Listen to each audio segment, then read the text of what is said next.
Pagdating ko na sa trabaho ay tinitingnan ko yung mga loads. Pagdating ko mga loads, sarap maging bata uli. Anong ulam na?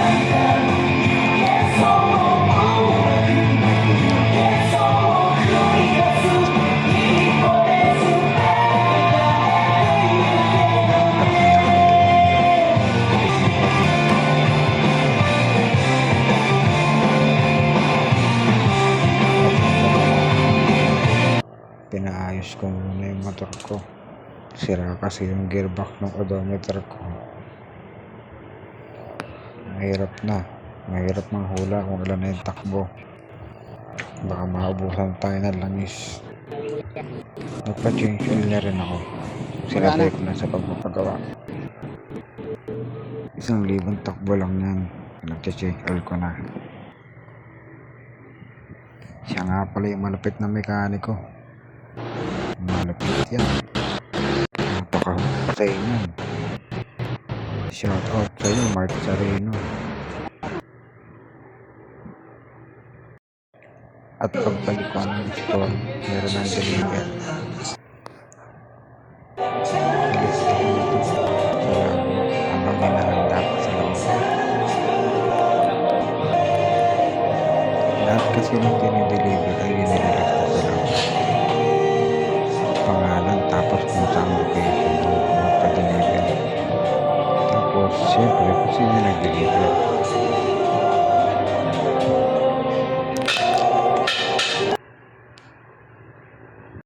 Pagbalik ko, meron na agad deliver. Nakahanda na kaya nagtaka na agad para ma-deliver ko na ulit. Sunod-sunod nga yung naging deliver niyan. Yung iba hindi ko na na-video.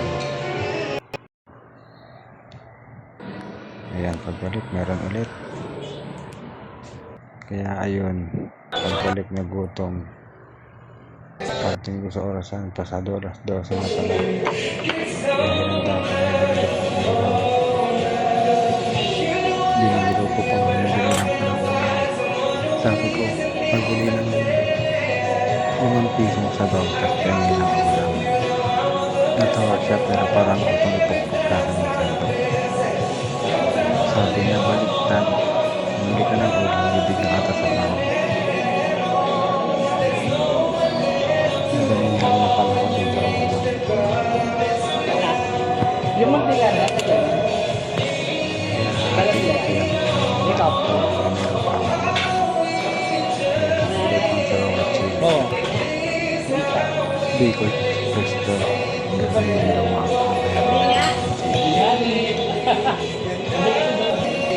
chili ko na. Tatabi ko na masarap yung kalahati. Parang nilagay. Kain muna ako habang wala pang deliver. Nagugutom na kasi talaga ako. Kaya naman ginagawa ko habang walang deliver. Tapos nagutom ako. Nakabayan ko na ng kain. Kaya sa malipasan order ko. Sa mangkok ako kumain. Para hindi ko na kailangan ng tinidor. Para madali makuha yung kanin.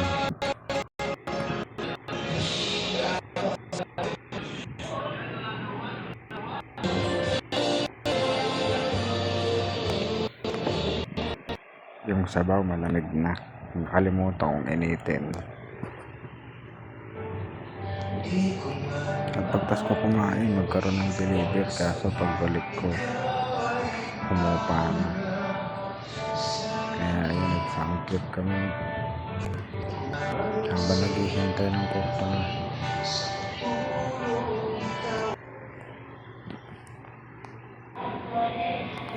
At inabot na nga ng break time ko. Kaya nagtimpla na ako ng kape.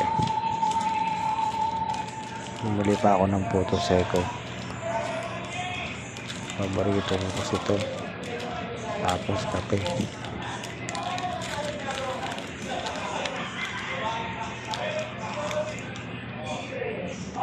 Oh, may inggit pa.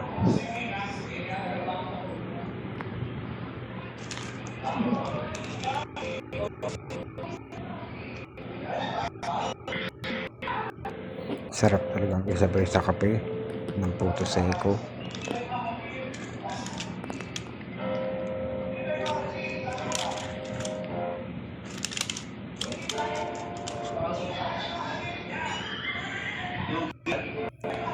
Yan, at may manghihingi pa nga. Alta ng alta.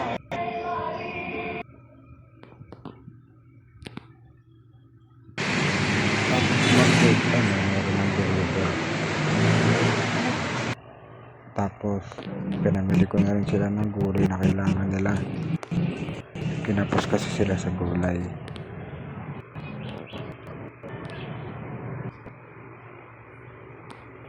Nagpabili din nga pala sila ng ilaw para sa kitchen, dahil napundo yung ilang ilaw doon. At pagbalik ko, wala nang deliver, kaya ininit ko yung ulam para makain na. Dating gawi habang walang deliver, kabayan ng kain. At sunod-sunod nga yung naging deliver na. Hindi ko na yung videohan yung iba, dahil baka hindi ko mapokusan, magkamali ako sa pag-deliver. Nagpagas na ako bago umalit.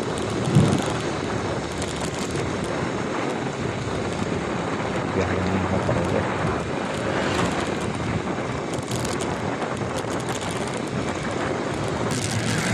Alam ko na naghihintay sa akin pag-uwi. Sigurado yan, yung bunso. Gusto ko sunod mag-motor. Pag-uwi ko, lagi ako pinahaya mag-motor. Nakabangan na ako sa labas.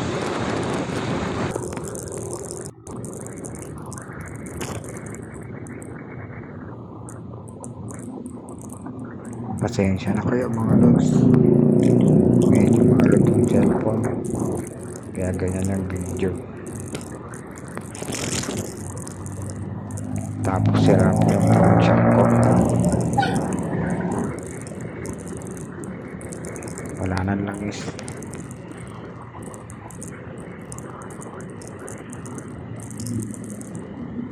Kaya dahan-dahan lang ako sa lubak ko.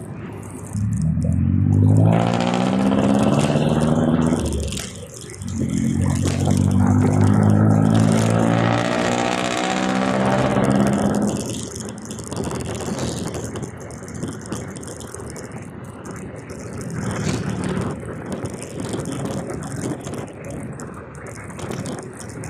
May ganda rito eh, medyo maganda ng bakal.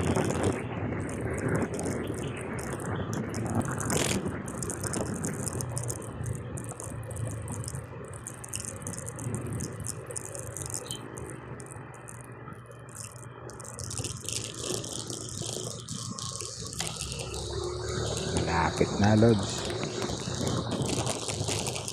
Makikita nyo na yung nag-aabang sa akin.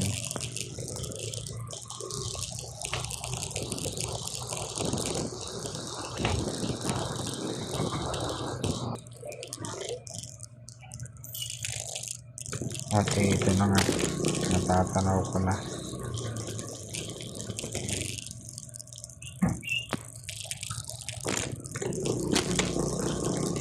Hindi yan ha, doon sa malayo.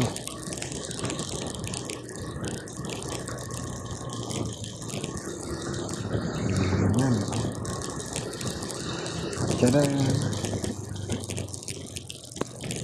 tumatakbo na, papalapit sa akin, kaya hihinto na ako.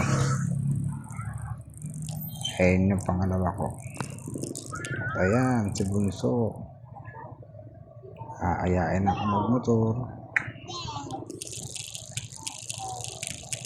Okay, gina mga lods.